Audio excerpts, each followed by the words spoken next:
Welcome to வெற்றிவாக YouTube channel. நான் உங்கள் சுல்பிகர். அண்ணன் சீமான் அவர்கள் இதனால் வரையிலும் நாம் அவரை என்ன நினைச்சிட்டு இருந்தோம் அப்படின்னு சொன்னா, அவர் ஒரு நாம் தமிழர் கட்சியினுடைய தலைமை ஒருங்கிணைப்பாளர், அவர் ஒரு அரசியல்வாதி அப்படின்னு நம்ம எல்லாருமே நினைச்சுக்கிட்டு இருந்தோம். ஆனால் சீமான் அவர்கள் ஒரு அரசியல்வாதி கிடையாது, ஒரு அரசியல் புரோக்கர் அப்படின்னு சொல்லி நிரூபிக்கக்கூடிய வகையில அவரு 2 தினங்களுக்கு முன்பாக ஒரு பேட்டி கொடுத்திருக்கிறார். நிச்சயமாக தமிழ்நாட்டுல ஊடகங்களால் விவாதிக்கப்பட வேண்டிய ஒரு பேட்டி. ஆனா தமிழ்நாட்டுடைய சாபக்கேடா என்னன்னு தெரியாது. உண்மையிலே விவாதிக்க வேண்டிய முக்கியமான செய்திகளை இவர்கள் விவாதிப்பது கிடையாது. ஆனா பொய்யான செய்திகள். 2 நாட்களுக்கு முன்பாக நீங்க பார்த்திருப்பீங்க, சீமான் அவர்கள் ஒன்றிய நிதியமைச்சர் நிர்மலா சீதாராமனை ரகசியமாக சந்தித்தார். அப்படி ஒரு சந்திப்பு நடந்துச்சா இல்லையா அப்படிங்கிறது கேள்விக்குறி. உண்மையிலே நமக்கு தெரியாது. ஆனா உண்மை அல்லாத அல்லது உண்மையா பொய்யா என்று தெரியாத ஒரு விஷயத்தை பத்தி இந்த ஊடகங்களும் சரி, அரசியல் விமர்சகர்கள், பத்திரிகையாளர் எல்லாருமே பேசினாங்க. ஆனால் உண்மையிலேயே பேசப்பட வேண்டிய ஒரு விஷயத்த யாரும் பேச மறந்துட்டாங்க. அதைத்தான் இந்த வீடியோல நம்ம தெளிவாக பேச இருக்கிறோம். அப்பதான் தெரியும் ஏன் நான் சீமான் அவர்களை ஒரு அரசியல் புரோக்கர் அப்படின்னு சொன்னேன்னு உங்களுக்கு தெரியும். அதை பத்தி தான் இந்த வீடியோல நம்ம தெளிவாக பேச இருக்கிறோம். இந்த வெற்றிவாக யூடியூப் சேனலை சப்ஸ்கிரைப் பண்ணாம பாக்குறவங்க சப்ஸ்கிரைப் பண்ணிக்கோங்க, பெல் பட்டனை கிளிக் பண்ணி வச்சுக்கோங்க. அப்பதான் நம்ம அடுத்தடுத்து போடக்கூடிய வீடியோக்கள் உங்களுக்கு நோட்டிபிகேஷன்ல வரும். சமீபத்துல சீமான் அவர்கள் அவரை பத்தி ஒரு சில சர்ச்சைகள் வெளிவந்துச்சு. என்ன அப்படின்னா, SRM யூனிவர்சிட்டியில கலந்து கொண்ட சீமான் அவர்கள் அண்ணாமலையை புகழ்ந்தது, மோடியை புகழல. அந்த விஷயத்துல நம்ம தெளிவாக தான் இருக்கிறோம். பொதுவாக இதே மாதிரி ஒரு நிகழ்ச்சி நடைபெறும் போது ஒரு பொது நிகழ்ச்சியில அவர் கலந்து கொண்டார். அங்கே அண்ணாமலை கலந்து கொள்கிறார், இவர் கலந்துகிறார், வேற யார் அது ஒரு பொது நிகழ்ச்சி. அங்க அவர்கள் கலந்து கொண்டது, அங்க அவர்கள் தனியாக பேசியதோ அல்லது மேடையில் அவர்கள் ஒருவருக்கொருவர் புகழ்ந்து பேசியதையோ அல்லது அந்த மேடையில தமிழை பத்தி பேசும்போது மோடி உலகத்தில் இருக்கக்கூடிய எல்லா நாடுகள்ல போகும்போது தமிழ் மூத்த மொழின்னு சொல்றாரு அப்படின்னு சொன்னவரு கூடவே அதன் மேல விமர்சனம் வைத்திருக்கணும். ஆனா வைக்கல, ஒருவேளை நாகரிகம் கருதி அப்படின்னு வேணா நம்ம எடுத்துக்கலாம். அதெல்லாம் விவாத பொருளாச்சு. ஆனா சீமான் அவர்கள் உண்மையிலேயே ரொம்ப மோசமான அவருடைய சிந்தனை, அதாவது அவருடைய அஜெண்டா என்ன அப்படிங்கிறது வெளிப்பட்ட ஒரு பேட்டி. அது சம்பந்தமாக யாருமே பேசல. அது என்ன அப்படின்னு சொன்னா, நியூஸ் 18 தொலைக்காட்சிக்கு சீமான் அவர்கள் அவர் கார்ல போகும்போது அந்த கார்ல இருந்து நியூஸ் 18 சேனல் மட்டுமே ஒரு இன்டர்வியூ எடுக்கிறாங்க. அந்த இன்டர்வியூல அவர் பேசின விஷயம்தான். நாம இவர் திமுகவை கடுமையாக எதிர்க்கிறார் அப்படிங்கிறது திமுகவுடைய கொள்கை சார்ந்து அல்லது திமுக செய்யக்கூடிய தவறுகளை அல்லது இவர் தமிழ் தேசியம் பேசுகிறார், ஒருவேளை திராவிடம் அப்படிங்கிற கொள்கையை தூக்கி பிடிக்கிறது இன்னைக்கு திமுக தான், அதனால இந்த திராவிடம் அப்படிங்கிற கொள்கைக்கு எதிராக அவர் தமிழ் தேசியத்தை உயர்த்தி பிடித்து திமுகவை எதிர்க்கிறார் அப்படின்னு தான் நாம நினைச்சுக்கிட்டு இருந்தோம். இன்னும் ஒரு பக்கத்துல தமிழக வெற்றி கழகம் கட்சி ஆரம்பித்ததுக்கு பிறகு தொடர்ந்து நம்மை ஆதரித்து வந்தார். அதாவது ஆதரவா பேசி வந்தார். தம்பி வரட்டு என் தம்பி தான், அவர் என்ன எதிர்த்தாலும் நான் எதிர்க்க மாட்டேன் இப்படின்லாம் சொல்லி வந்தாரு. மாநாட்டு மேடையில தளபதி அவர்கள் ஒரு விஷயத்த பேசியிருந்தாங்க. என்ன அப்படின்னு சொன்னா, தமிழ் தேசியமும் திராவிடமும் இரு கண்கள், இந்த மண்ணினுடைய இரு கண்கள் அப்படின்னு சொல்லியிருந்தார். உடனே அதை வச்சுக்கிட்டு மறுநாளையும் விமர்சனம் பண்ணார். சாலையின் ஓரத்துல அந்த பக்கம் இல்ல இந்த பக்கம் நடுவுல நின்னா லாரி அடிச்சு செத்து போயிரும் அப்படின்னு சொல்லி ஒரு மோசமான விமர்சனத்தை வைத்திருந்தார். அப்ப கூட நாம என்ன நினைச்சோம்னா, ஒருவேளை திராவிடம் அப்படிங்கிற கொள்கைய நாமளும் முன்னெடுக்கிறோம், அதன் காரணமாக தான் கோபத்தில் அண்ணன் பேசுகிறார் அப்படின்னு நினைச்சோம். ஆனா அதுவும் கிடையாது. உண்மையிலேயே சீமான் ஒரு அரசியல் புரோக்கராக அவர் ஒரு ஸ்கெட்ச் தமிழ்நாட்டுல போட்டிருக்கிறார். அதுக்கு ஒரு மாற்று கருத்து, ஒரு மாற்றம் தமிழக வெற்றி கழகத்தால வரக்கூடிய காரணத்தினால அவருக்கு கோபம் வந்துச்சு.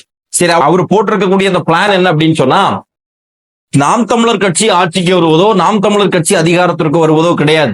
அப்படி ஒரு பிளான போட்டு அதுக்கு நாம மாற்றமாக இருந்தோம், அதன் காரணமாக அவர் நம்மளை விமர்சித்தார் அப்படின்னு சொன்னா அதுல நமக்கு பெரிய பிரச்சனை இல்லை. ஆனால் இவர் போட்டிருக்கக்கூடிய ஸ்கெட்சு வேற ஆட்கள் ஆட்சிக்கு வருவதற்கு, அதற்காக பிஜேபி ஆட்சிக்கு வரணும், பிஜேபியினுடைய பி டீம் அப்படின்னு சொல்லல.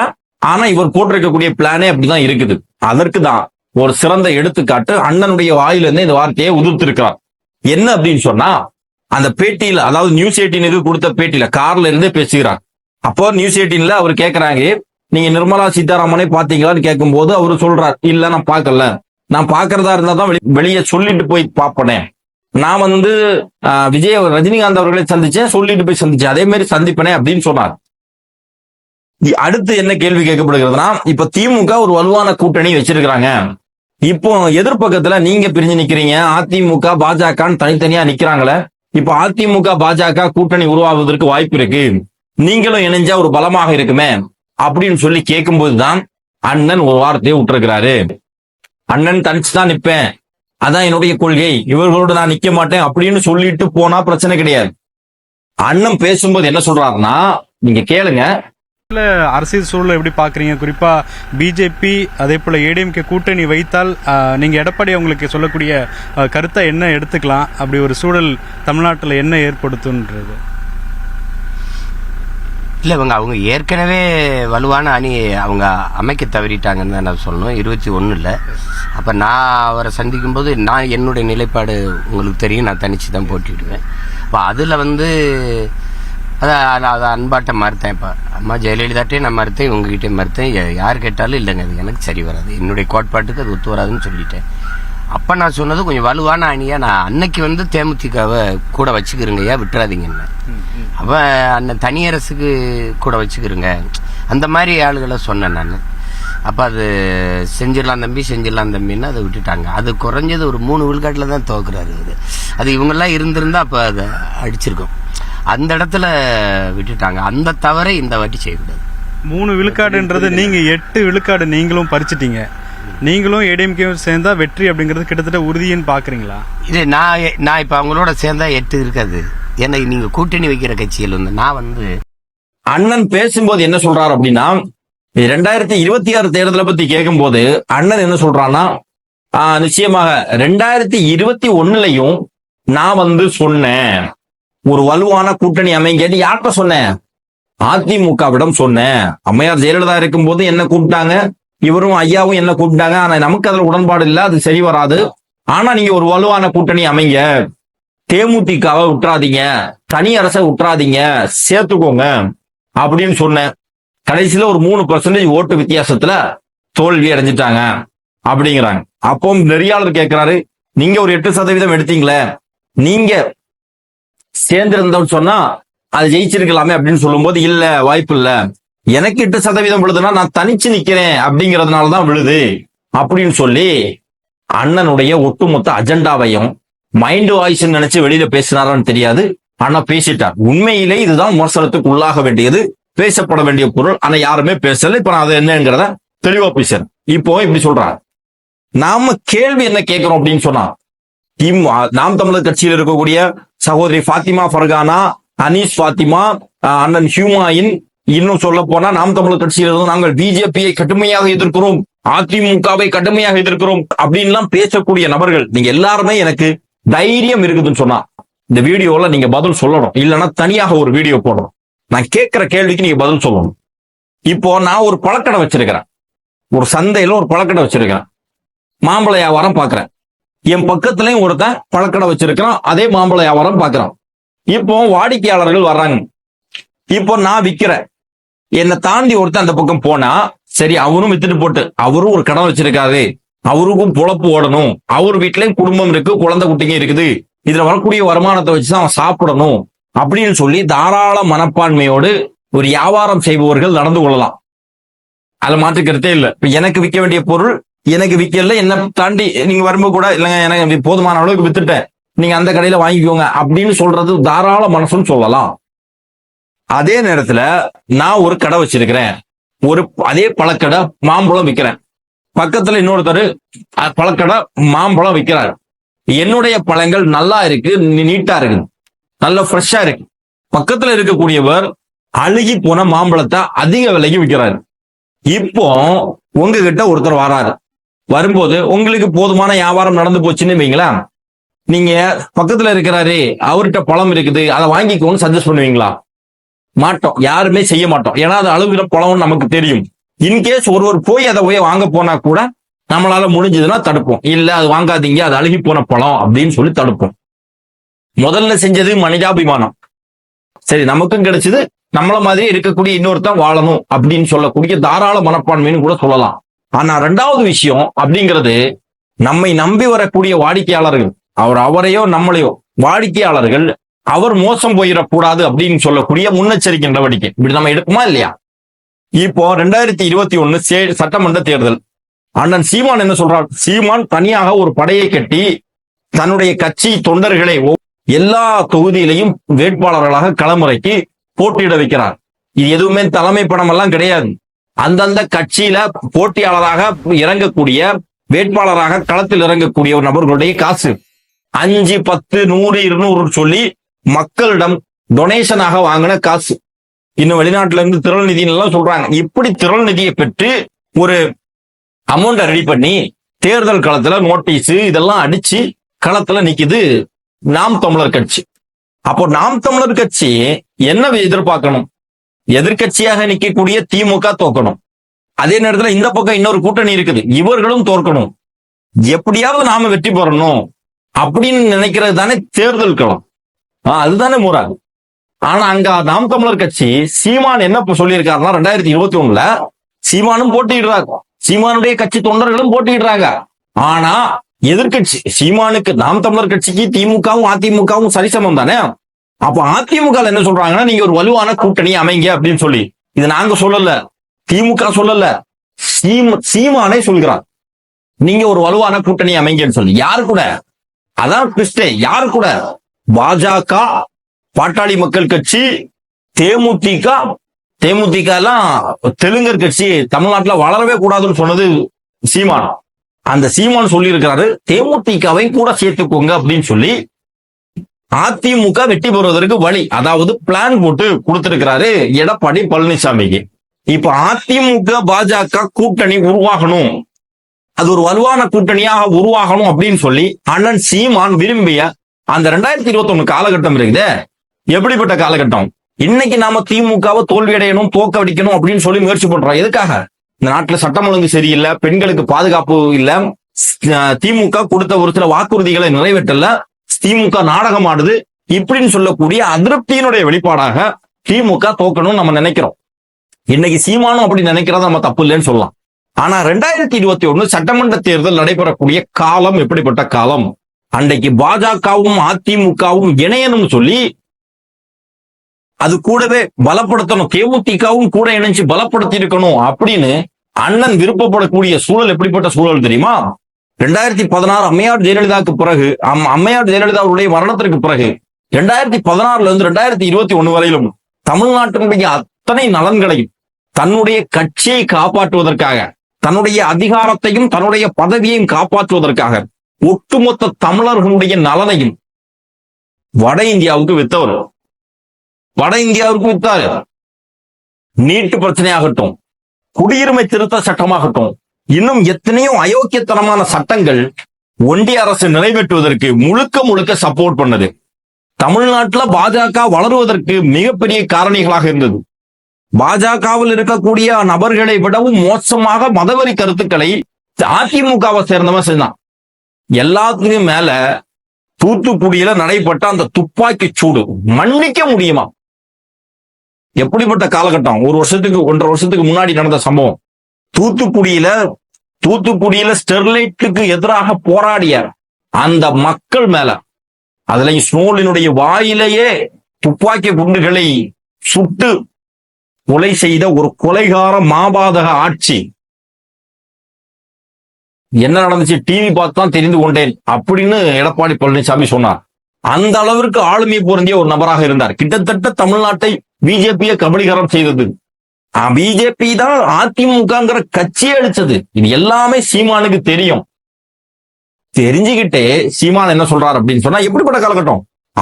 திமுக ஜெயிச்சா கூட அதிமுக ஜெயிக்க கூடாதுன்னு முடிவெடுக்க வேண்டிய சூழல் நேரம். ஏன்னா அந்த அளவுக்கு மாநில சுயாட்சியில இருந்து தன்னுடைய கட்சியை, தன்னுடைய நாட்டை ஒட்டுமொத்தமாக பாஜகவிடம் அடகு வைத்தவர் எடப்பாடி பழனிசாமி. அப்படிப்பட்ட மோசமான காலகட்டத்துல 2016 இருந்து 2021 வரையிலும் முதல்வராக எடப்பாடி பழனிசாமி இருந்து அந்த அளவுக்கு மோசமான ஆட்சியை நடத்திய எடப்பாடி பழனிசாமி மீண்டும் 2021 வெற்றி பெறுவதற்கு நீங்கள் வலுவான கூட்டணி அமையுங்கள் சொல்லி, தேமுதிகவெல்லாம் உற்றாதீங்கன்னு சொல்லி ஐடியா கொடுத்திருக்கிறாரு நம்ம சீமான் அண்ணன். இது என்ன வேலை? சீமான் ஒரு அரசியல் கட்சியை வச்சிருக்கிறார். அவர் வெற்றி பெறுவதற்கு என்ன உண்டோ அதை செய்யணும். ஆனா அதை செய்யாம அதிமுகவுக்கு புரோக்கர் வேலை பார்த்திருக்காரு அப்படிங்கறத அவர் வாயாலே தெளிவுபடுத்தி இருக்கிறார்.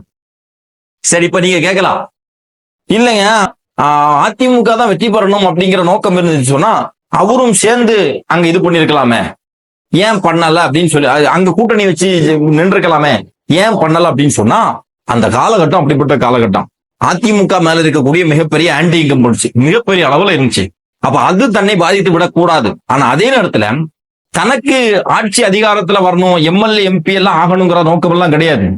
சினிமா டைரக்ஷன் பண்ணாரு, ஆனா அவரு அதுல முழுமையா செஞ்சாரான்னு கேட்டா இல்ல.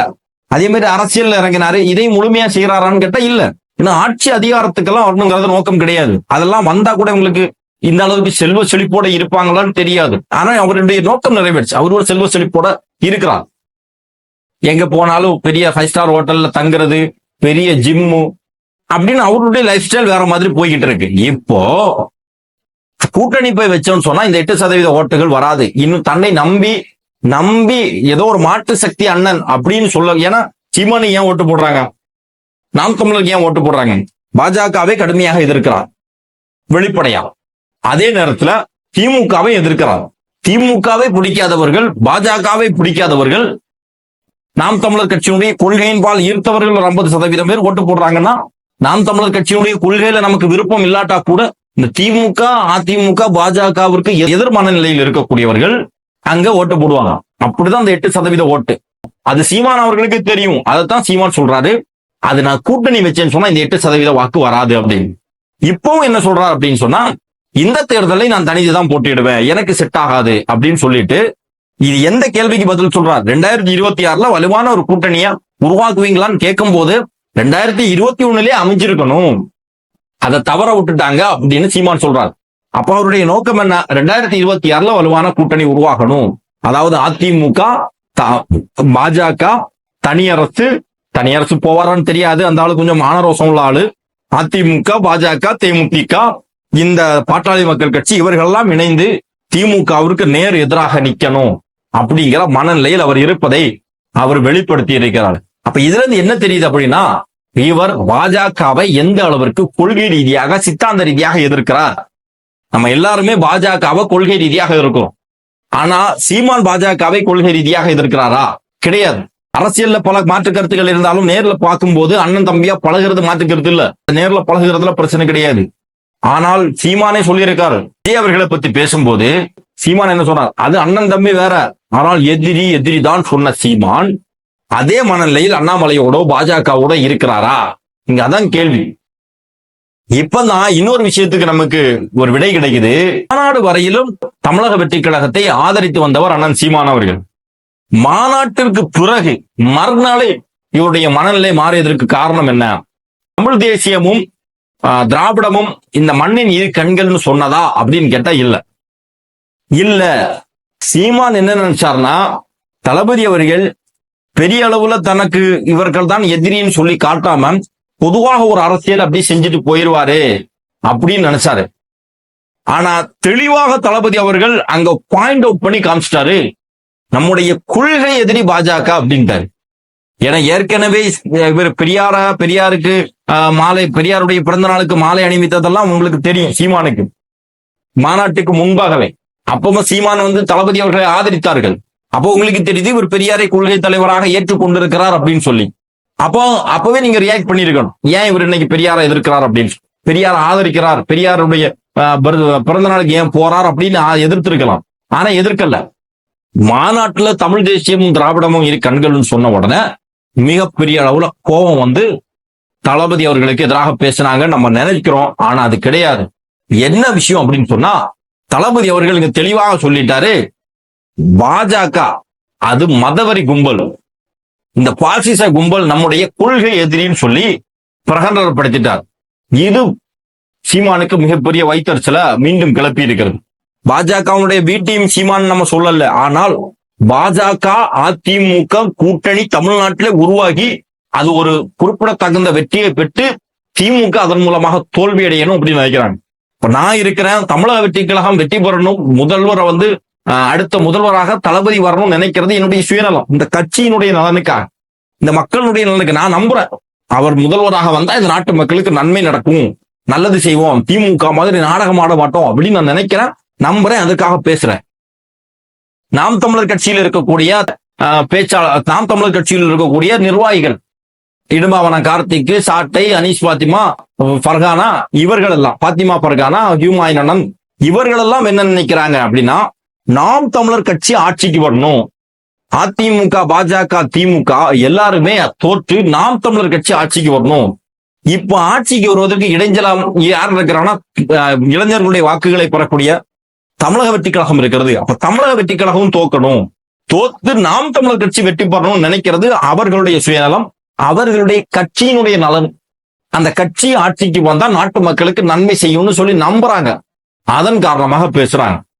ஆனா அண்ணன் சீமான் என்ன மனநிலையில இருக்கிறார் அப்படின்னு சொன்னா, நாம பேசுவோம், இந்த பக்கம் அதிமுக வலுவான ஒரு கூட்டணியை உருவாக்கி தேர்தல்ல போட்டியிடும், நாம எப்போ வாங்குறது மாதிரி 4-5% ஓட்டை வாங்கி நாங்களும் ஒரு அரசியல் கட்சி இருக்கிறோம் சொல்லி காமிச்சுக்கிட்டு ஒவ்வொரு மேடையும் பொதுக்கூட்டம் அப்படி பேசி நம்முடைய காலத்தை கொண்டு போயிடுவோம் அப்படிங்கிற மனநிலையில் சீமான் இருக்கிறார். நாம் தமிழர் கட்சியில் இருக்கக்கூடிய சகோதரர்கள் சகோதரிகள் தெளிவாக புரிந்து கொள்ளுங்க. அந்த வீடியோவை நான் போட்டிருக்கிறேன், ஒன்றுக்கு பல முறை அதை பாருங்க. இப்ப எவ்வளவு மோசமான சிந்தனை அப்படின்னு சொல்லி இந்த லட்சணத்துல இதுக்கு கூட இவர் என்ன பண்றாருன்னா, ஒவ்வொரு இடத்திலேயே போய் தமிழக வெற்றி கழகத்துக்கு எதிராக தன்னுடைய கருத்தை பதிவு செய்கிறார். கடைசியாக SRM யூனிவர்சிட்டியில அங்க வந்து அவர் பேச வேண்டிய அவசியமே கிடையாது. ஒரு பக்கத்துல அண்ணாமலையை புகழ்ந்து பேசுகிறார், மோடியை பத்தி பேசுறாரு, இன்னும் பல விஷயங்களை பேசிக்கிட்டு அங்க ஒரு வார்த்தையை பதிவு பண்றார். என்ன பண்றாரு? கேளிக்கையை விரும்பக்கூடியவர்களால் புரட்சியை உண்டாக்க முடியாது. கேளிக்கை, அதாவது கேளிக்கை அப்படின்னு சொன்னா சினிமாவை விரும்பக்கூடிய, அதாவது ஒரு ரசிகர்கள் மனநிலையில் இருக்கக்கூடியவர்களால் புரட்சியை உருவாக்க முடியாது அப்படின்னு சொல்றாங்க. அந்த புரட்சி ஏற்கனவே உருவாகி விட்டது அப்படிங்கறது அண்ணன் சீமானுக்கு தெரியல. ஆமா, நேற்று வரைக்கும் அரசியல்னா என்ன, கொள்கைனா என்ன, கோட்பாடு என்ன, ராம ஆண்டா என்ன, ராவண ஆண்டா என்னன்னு சொல்லி இருந்த இடத்துல இன்னைக்கு ஒரு அரசியல் தெளிவோடு கூடுதல் குறைவு இருக்கும். சில பேருக்கு புரிதல் இல்லாம இருக்கும், சில பேர் இன்னும் ரசிக மனப்பான்மையிலே இருக்கிற, அதுலெல்லாம் நாங்க மாற்றுக்கருத்து சொல்லல. ஆனா அவர்களையும் அரசியல் படுத்தக்கூடிய வேலையை அடுத்தடுத்த கட்டங்களை நாங்க செஞ்சுக்கிட்டு இருக்கிறோம். அதே நேரத்தில் ஏற்கனவே ஒரு கூட்டம் மிகப்பெரிய அளவில் அரசியல் மயமாக்கப்பட்டது. அடுத்த திமுகவுக்கு நேர் எதிரிடத்துல தமிழக வெற்றி கழகம் இருக்கிறது அப்படிங்கிறத பறைசாட்டிக்கிட்டு இருக்கிறோம். அப்போ அந்த இமேஜை உடைக்கணும் அப்படிங்கிறதுக்காக எல்லாரையும் ஒண்ணு சேர்க்கக்கூடிய வேலையை சீமான் செய்கிறார். அண்ணன் தனியா தான் இருப்பார், அதாவது எல்லாம் செஞ்சு அண்ணன் கொடுத்துக்கிட்டு அண்ணன் வந்து தனியா அப்படியே இருப்பார். அதான் அண்ணனுடைய பிளான். ஏன் அப்படின்னா, அண்ணன் அது கூட போய் சேர்ந்துட்டோம்னு சொன்னா அண்ணனை நம்பி இருக்கக்கூடிய ஏற்கனவே கட்சி காலி ஆயிட்டு, கூடாரம் காலி ஆயிட்டு, இன்னும் இருக்கக்கூடியவர்கள் வெளியே போயிடுவாங்க. அப்ப இருக்கிறவங்களை வச்சு அப்படி ஒப்பேத்திக்கிட்டு ஒரு காலத்தை தள்ளிட்டு போயிட்டே இருக்கணும். அப்படி பண்றதுக்காக தான் அண்ணன் முயற்சி பண்றாரு. பாஜகவுடைய பி டீம் எல்லாம் அண்ணன் சீமான்னு சொல்லல, ஏன்னா நம்ம கண் கொண்டு பார்க்காத விஷயங்களை சொல்லக்கூடாது. ஆனால் அது இவருக்கு அரசியலுக்கு வருவதே RSS அஜெண்டான்னு சொல்றாங்க, அதையும் நம்ம ஏற்றுக்கொள்ளவில்லை. ஆனால் இப்போ அண்ணன் சீமான் வந்து பாஜகவை நோக்கி நகர்கிறார். பாஜகவை ஒரு பெரிய எதிர்கட்சியாக, அது ஒரு மனித விரோத சக்தியாக, அது கொண்டிருக்கக்கூடிய கொள்கை பாசிச கொள்கை அப்படின்னு பார்க்கல அப்படிங்கிறது நிதர்சனமாக நமக்கு புரியுது. அதனாலதான் இன்றைக்கு அவர்கள் வெற்றி பெறுவதற்கு என்னென்ன செய்யணுமோ அதையெல்லாம் செய்கிறார். இன்னும் சொல்ல போனா, பெரியாரை ஏற்றுக்கொண்டவர், பெரியாருடைய வழியில் நடக்கிறோம்னு சொன்னவங்க, அவருடைய பேட்டியில அவர் வீட்டுல ஏறின உடனே பெரியார் போட்டோ. அப்ப நிறையாளர் கேட்கிறார், என்னங்க உங்க வீட்டு முன்னே பெரியார் வச்சிருக்கீங்க, நீங்க வெளியே அப்படி பேசுனீங்கன்னு கேட்கும்போது முன்னாடி அப்பா அவர் சொல்றாரு, நான் பெரியார வந்து அவருடைய இதெல்லாம் நம்ம ஏத்துக்கிறதான் செய்யறோம், அவரை நான் வந்து எதிரியாரெல்லாம் நான் சொல்லவே இல்லையே அப்படின்னு சொல்றாரு. ஆனா இப்ப பெரியாரை தான் கடுமையாக விமர்சனம் செய்கிறார். பெரியாருடைய கொள்கையை அவரை ரொம்ப மோசமா விமர்சனம் செய்கிறார். ஏன்? 15 வயசுல ஒரு பையனுக்கு புரிதல் இல்லாட்டா 20 வயசுல அவனுக்கு புரிதல் வந்துடும். 20 வயசுல ஒருத்தனுக்கு புரிதல் இல்லைன்னா 25 வயசுல வந்துடும். ஒரு நபரை பத்தி ஒருத்தர் கூட நேர்ல பழகுறோம், அவர் நம்ம மூஞ்சிக்கு நேரம் நடிக்கிறாரு அப்படிங்கிறது நமக்கு தெரியாம இருக்குது. ஆனா எப்போ அவரு நடிப்புன்னு தெரியுதோ அப்ப நம்ம அவர்கிட்ட இருந்து மாறிடுவோம், அது மாற்றுக்கிறது இல்லை. ஆனா பெரியார் ஏற்கனவே இறந்து விட்டார். பெரியாருடைய கொள்கைகள் சித்தாந்தங்கள் எல்லாமே புத்தகங்களாக இருக்கிறது. அப்போ அண்ணன் சீமானுக்கு திராவிட கழகத்தில் இருக்கும்போது பெரியார் நல்லவரா தெரிஞ்சாரு, எதிரியா இல்ல. அதுல இருந்து வெளியே வந்து நாம் தமிழர் கட்சி தொடங்கினதுக்கு பிறகு பெரியார் நல்லவரா தான் தெரிஞ்சார். சமீபத்துல ஒரு வருஷத்துக்கு முன்னாடி வரைக்கும் பெரியார் நல்லவராக தெரிந்தவர், திடீர்னு பெரியார் கெட்டவர் ஆயிட்டாரு. அவருக்கு கெட்டவர் ஆனோன்னா கூட இருக்கக்கூடிய சகாக்கள் தம்பிகள் அத்தனை பேருக்குமே பெரியார் கெட்டவர் ஆயிட்டாங்க. தாவேக்காவை பத்தி சொல்றீங்க ரசிகர் குஞ்சிகள்னு, நான் இருக்கிறது மலை அப்படின்னு சொன்னா மலை. அதே மலையை பார்த்து இது ஒரு ஆறு அப்படின்னு சொன்னா அதையும் ஆறு அப்படின்னு ஒருத்தன் நம்புறான் அப்படின்னு சொன்னா அவனை தான் ரசிக குஞ்சுன்னு சொல்லுவோம். ஆனா பகுத்தறிந்து மலைன்னு சொல்லும் போது அது மலைன்னா மலைன்னு நம்புறவன், ஒரு மலையை பார்த்து இது மலை இல்ல ஆறுன்னு சொன்னா இல்ல அது ஆறு இல்ல மலைன்னு சொல்றவன் ரசிக குஞ்சு கிடையாது. ஆனா இன்னைக்கு சீமான் தன்னுடைய கட்சியில வச்சிருக்கக்கூடிய அத்தனை பேரையும் ரசிக குஞ்சாதான் வச்சிருக்கிறார் அப்படிங்கிறதுக்கு இதுவே எடுத்துக்காட்டு. நேற்றைக்கு வரைக்கும் பெரியாரை ஆதரித்தவர் இன்னைக்கு பெரியாரை எதிர்த்துட்டார். ஏன் அப்படின்னு சொன்னா ஐடியாலஜிக்கலா பாஜகவுக்கு ஒரு பிளாட்ஃபார்மை போட்டு கொடுக்கிறார் சீமான் அவர்கள். இங்க மிகப்பெரிய ஐடலா தமிழ்நாட்டை பாஜக கபலீகரம் செய்வதற்கு எதிராக இருப்பது தமிழ்நாட்டுல பிஜேபி மாதிரியான கட்சிகள், அதாவது பிஜேபின்னு இல்ல ஒட்டுமொத்தமாக மதவெறி, மொழிவரி, இனவரி கொண்டிருக்கக்கூடிய கட்சிகள் வெற்றி பெறாமல் இருக்கிறதுக்கு காரணமே பெரியார் சொல்லக்கூடிய அந்த ஒரு ஐடல் தான். அப்ப அந்த ஐடியாலஜியை உடைக்கணும் அப்படிங்கிற நோக்கத்துல பெரியார் அவர்களை பற்றி தவறாகவும் அவர் பேசியிருக்கிறார் அப்படிங்கிறத நம்ம எடுத்துக்கொள்ள வேண்டியிருக்கு. எனவே அன்பார்ந்த சகோதரர்களே, சீமான் அவர்களுடைய நோக்கம் அப்படிங்கிறது ஒரு அரசியல் கட்சி ஒரு படையை திரட்டி ஒரு போர் செய்து வெற்றி பெறணும் அப்படிங்கறதுல நோக்கம். இவர் ஒரு அரசியல் கட்சியை தொடங்கி ஏதோ பேருக்கு பிடிச்சப்பா ஒரு கட்சியை வச்சுக்கிறேன்னு சொல்லிக்கிட்டு அதுக்கு கொள்கை சித்தாந்தம் அப்படின்னு சொல்லி பாடிக்கிட்டு இன்னொரு பக்கத்துல அதிமுக பாஜக கூட்டணி உருவாகி வெற்றி பெறணுங்கிறது அண்ணனுடைய ஆசையாக இருக்குதுன்னு சொன்னா இதுவரெல்லாம் ஒரு கட்சி தலைவர்னு மக்கள் நீங்க நம்பிக்கிட்டு இருந்தீங்க, அந்த கட்சியினுடைய தொண்டர்கள் நம்பிக்கிட்டு இருக்கீங்கன்னா உங்களை விடவும் பெரிய முட்டாள் இருக்க முடியுமா அப்படிங்கிறதா நம்முடைய கேள்வி. அன்பார்ந்த சகோதரர்கள், இந்த வீடியோ சம்பந்தமாக உங்களுடைய மேலான கருத்துக்களை பதிவு செய்யுங்கள். நான் பேசின பேச்சுல ஏதாவது தவறு இருக்குதோ அப்படின்னு சொன்னா, என்னுடைய புரிதல் தவறு அப்படின்னு சொன்னா நாம் தமிழர் கட்சியை சேர்ந்தவர்கள் இந்த வீடியோக்கு கீழே பதில் தரட்டு, இல்லைன்னா தனியாக ஒரு வீடியோ போட்டு எனக்கு அனுப்பிவிடுங்க. சரியா? நன்றி.